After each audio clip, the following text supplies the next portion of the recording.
Bonjour et bienvenue sur la matinale. Dans cet exercice, on va devoir trouver a et b de réels, tels que grand f de x égale à x plus b exponentielle 2x, soit une primitive de petit f qui vaut 6x plus 1 fois exponentielle 2x. Quel est le lien en fait entre grand f et petit f, une primitive et sa fonction? En fait, lorsqu'on dérive la primitive, on est censé retomber sur la fonction. C'est la seule chose qu'on a ici, on n'a pas d'autres informations. Grand f, c'est une primitive de petit f. Donc la seule relation qu'on peut utiliser, c'est celle-là. Mais ce qu'on va faire, c'est qu'on va dériver grand f et espérer retomber sur petit f pour voir ce qui se passe. On n'a pas d'autre solution en fait. Donc, on va calculer grand f'. Alors notre grand f, c'est un truc fois un autre truc. Donc c'est du u fois v. Donc c'est la dérivée d'un u fois v, c'est u'v plus uv'. Alors le u, donc c'est ax plus b, la première partie avant le fois. Donc là, on aura plus ax plus b. Le v, c'est l'exponentielle, donc là on aura exponentielle 2x. U', la dérivée de ax plus b. Alors il faut se rendre compte que a et b, c'est des nombres. Donc le plus b, c'est comme si on avait un plus 8, la dérivée d'un nombre, c'est 0. Et ax, c'est comme si on avait 5x, la dérivée de 5x, c'est 5. Donc en fait, c'est le petit a. Donc u' vaut uniquement petit a.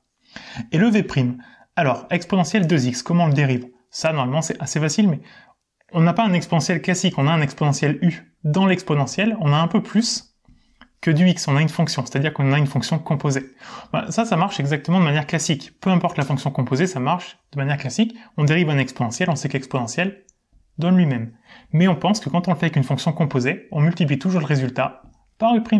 Ce qui veut dire que exponentielle 2x, le u c'est le 2x, donc u', ça fera 2.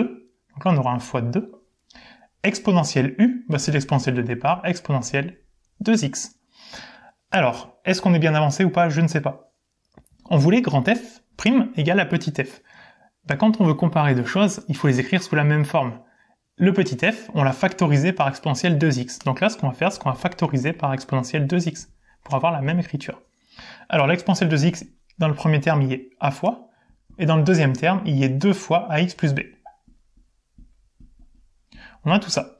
Donc on a bien l'exponentielle devant, on a la même chose, ce qui veut dire que, comme nos deux fonctions sont égales, ce truc-là, c'est égal à notre crochet. Ce qui multiplie l'exponentielle, il faut que ce soit la même chose des deux côtés. Ce qu'on va faire, c'est que dans la parenthèse, tout est développé, donc nous, on va tout développer. On écrit vraiment sous la même forme.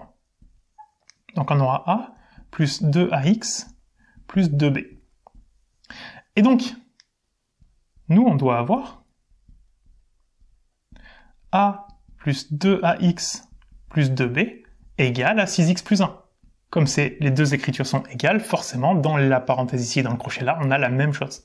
Petite parenthèse pour te parler de La Matinale, le programme que j'ai développé. C'est un programme qui permet d'apprendre, de comprendre et de réviser tout le programme de maths, de première et de terminale. Allez, viens avec moi, je vais te montrer comment La Matinale va t'aider à cartonner en maths au lycée et après. Dans chaque cours, tu auras accès à l'ensemble de mes vidéos pas à pas. Une vidéo d'explication du cours est suivie de nombreux exercices d'application où c'est à toi de jouer. La fiche résumée que tu trouveras en bas de chaque chapitre t'aidera à revoir l'essentiel en un coup d'œil. Et pour terminer, sous chaque vidéo, il y a un espace dans lequel tu peux me poser toutes tes questions, donc t'es vraiment jamais tout seul. Pour bénéficier de La Matinale, tu peux t'abonner soit sur un mois, soit sur un an. Et pour cette vidéo, je t'offre 10% de réduction grâce au code YouTube10. Voilà, je te souhaite d'en profiter et nous, on retourne à la vidéo. Et là, on va faire ce qu'on appelle de l'identification. Si deux quantités sont égales, imaginez deux porte-monnaies. Sinon là, il y a 10 € et 8 $. Pour être égal à un autre, il faut qu'il y ait 10 € et 8 $ dans un autre. Donc ici, il faut que la quantité de x à gauche soit la même que la quantité de x à droite. À gauche, des x, il y en a 2a. Donc on veut que 2a soit égal à 6. Et on veut que la quantité de 100x à gauche soit la même que la 100x à droite. Donc on veut que a plus 2b soit égal à 1. Alors, la première équation, en divisant par 2, ça nous donne a égale 3. Et dans la deuxième, on sait que a vaut 3 maintenant, donc on a 3 plus 2b égale à 1. Ce qu'on va faire, c'est que le 3, on va le mettre de l'autre côté, il devient moins 3. 1 moins 3, ça fait moins 2, donc on a 2b égale moins 2. Et donc en divisant par 2, on aura b égale à moins 1. Et donc finalement, on va trouver que notre grand f, ça va être, donc c'était ax plus b, a il vaut 3, donc on a 3x plus b qui vaut moins 1, exponentielle 2x. Ce qu'on pourrait faire même, c'est le redériver, voir si on retombe bien sur le petit f. Je vous laisserai le faire. Et donc, on a fini par trouver notre petit a et notre petit b.